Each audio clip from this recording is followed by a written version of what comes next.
ക്രിസ്തുയേശുവിൽ എല്ലാ പ്രിയപ്പെട്ടവർക്കും വന്ദനം. അനുഗ്രഹീതമായ ഒരു ദിനം കൂടെ കാണുവാൻ സർവശക്തനായ കർത്താവ് എന്നെയും നിങ്ങളെയും ഇടയാക്കിയതോർത്ത് സർവ മഹത്വവും മാനവും പുകഴ്ചയും കർത്താവിന് അർപ്പിക്കാം.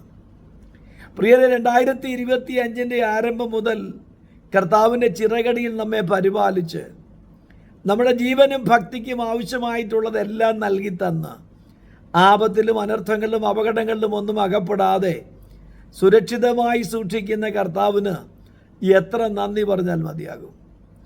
ഇന്നത്തെ അനുദിനമനയിൽ കർത്താവ് നമ്മോട് ഇടപെടുന്നത് 1 രാജാക്കന്മാരുടെ പുസ്തകം 19 അധ്യായത്തിൻ്റെ 20 വാക്യത്തിലെ 2 ഭാഗമാണ്. ദൈവിക നിയോഗപ്രകാരം ഏലിയാവ് ഏലിശയെ വയലിൽ ഉഴുതുകൊണ്ടിരിക്കുമ്പോൾ കണ്ടെത്തി അവൻ്റെ മേൽ തൻ്റെ പുതപ്പെട്ടിട്ട് തൻ്റെ പിൻഗാമിയായി അവനെ നിയോഗിക്കുമ്പോൾ ഏലിയാവിൻ്റെ അടുക്കൽ ഓടി വന്ന് ഏലിശ തൻ്റെ മാതാപിതാക്കളോട് അനുവാദം ചോദിക്കുവാൻ പോകണമെന്ന് പറയുമ്പോൾ ഏലിയ പ്രവാചകൻ ഓർപ്പിക്കുന്ന വാക്യമാണ്, അതിന് പോയി വരിക, ഞാൻ നിനക്ക് എന്തു ചെയ്തു എന്ന് നീ ഓർക്കുക.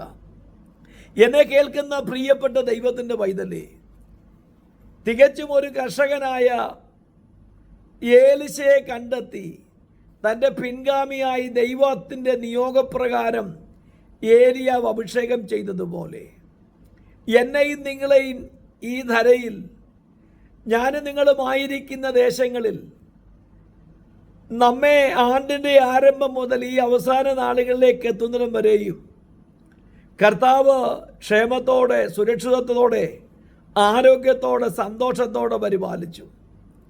നമുക്ക് ഇതിൻ്റെ അർത്ഥം ക്ലേശങ്ങൾ വന്നില്ല എന്നല്ല, രോഗങ്ങൾ വന്നില്ല എന്നല്ല, പ്രതികൂലങ്ങൾ നാം നേരിട്ടില്ല എന്നല്ല. പക്ഷേ നാം നേരിട്ട എല്ലാ വിഷയങ്ങളുടെ നടുവിലും കർത്താവിൻ്റെ കരം നമുക്ക് അനുകൂലമായിരുന്നു എന്ന് നാം മറന്നു പോകരുത്.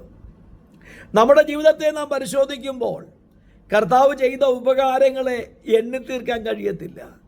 പലപ്പോഴും മനുഷ്യൻ്റെ പ്രകൃതം കിട്ടാത്തതിനെ ഓർത്ത് ആകുലപ്പെടുകയാണെങ്കിൽ കിട്ടിയതിനെ താൽക്കാലികമായി ഓർത്തത് മറവിയിലേക്ക് തള്ളിക്കളയുമ്പോൾ ഇന്ന് ദൈവത്തിൻ്റെ തിരുവചനം നമ്മെ ഓർപ്പിക്കുന്നത്, കുഞ്ഞെ, ഞാൻ നിനക്ക് എന്ത് ചെയ്തു എന്ന് നീ ഓർക്കണം. പ്രിയ സഹോദരി, കർത്താവ് നിനക്ക് എന്ത് ചെയ്തെന്ന് ഓർക്കണം. പ്രിയ മകനെ, കർത്താവ് നിനക്ക് വേണ്ടി എന്താ ചെയ്തെന്ന് ഓർക്കണം.